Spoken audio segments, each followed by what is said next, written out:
Welcome to Sama 6 TV news. Komaram Bheem Asifabad జిల్లా Sirpur town మండల కేంద్రంలోని తహసీల్దార్ కార్యాలయం వద్ద కార్మికుల యూనియన్ సిఐటియు ఆధ్వర్యంలో ధర్నా నిర్వహించి తహసీల్దార్ ఆర్ శ్రీనివాస్ కి డిమాండ్లతో కూడిన వినతి పత్రాన్ని ఇవ్వడం జరిగింది. ఈ ధర్నాలో పాల్గొన్న సిఐటియు జిల్లా కమిటీ సభ్యులు కామ్రేడ్ వెలిశాల కృష్ణమాచారి మాట్లాడుతూ కేంద్రంలో బీజేపీ ప్రభుత్వం మూడోసారి అధికారంలోకి వచ్చి ప్రైవేటీకరణ విధానాలను వేగవంతంగా అమలు చేయటకు పూనుకుందని, కార్పొరేట్ మతోన్మాదాలకు లాభాలు కట్టబెట్టేందుకు నిశ్చయంగా ఉంది. కాబట్టి కేంద్ర బీజేపీ విధానాలను నివారించి కార్మిక హక్కులను కాపాడేందుకు దేశవ్యాప్తంగా కార్మిక పోరాటాలను ఉధృతం చేయాలని సిఐటియు అఖిల భారత కమిటీ నిర్ణయం మేరకు దేశవ్యాప్తంగా 2024 జూలై 10న కార్మికుల కోరికల దినం పాటించాలని కొమరం భీం ఆసిఫాబాద్ సిఐటియు జిల్లా కమిటీ కార్మిక వర్గానికి విజ్ఞప్తి చేస్తోందని ఆయన అన్నారు. ఈరోజు ప్రతి మండల కేంద్రాలు నిరసన వ్యక్తం చేస్తా ఉన్నాం.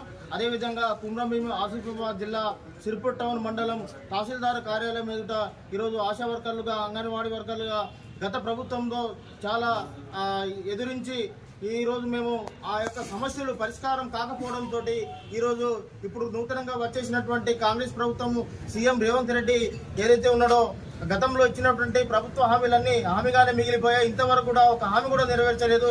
గతంలో అంగన్వాడీ వర్కర్లు 24 రోజులు సమయం పట్టబట్టారు. అనేకమైనటువంటి సమస్యలతోటి అంగన్వాడీలకు హాని కలిగించే జీవో నెంబర్ 10ని వెంటనే, అంగన్వాడీ ఉద్యోగులు హాని కలిగించే జీవో నెంబర్ 10ని వెంటనే జిందాబాద్ సిఐటియు కల్పించాలి. ఆశాలకు ఉద్యోగ భద్రత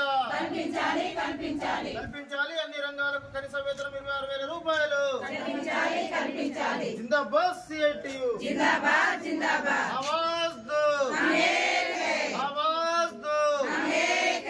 పోరాడదాం కనీస వేతనం 26,000 రూపాయలు ఇచ్చేంత వరకు.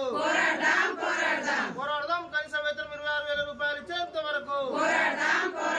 కార్మికులకు హాని కలిగించే జీవోలను వెంటనే, కార్మికులకు హాని కలిగించే జీవోలను వెంటనే నశించాలి. రాష్ట్ర ప్రభుత్వం ఉండి వైఖరి నశించాలి. రాష్ట్ర ప్రభుత్వం ఉండి వైఖరి నశించాలి. కేంద్ర ప్రభుత్వం ఉండి వైఖరి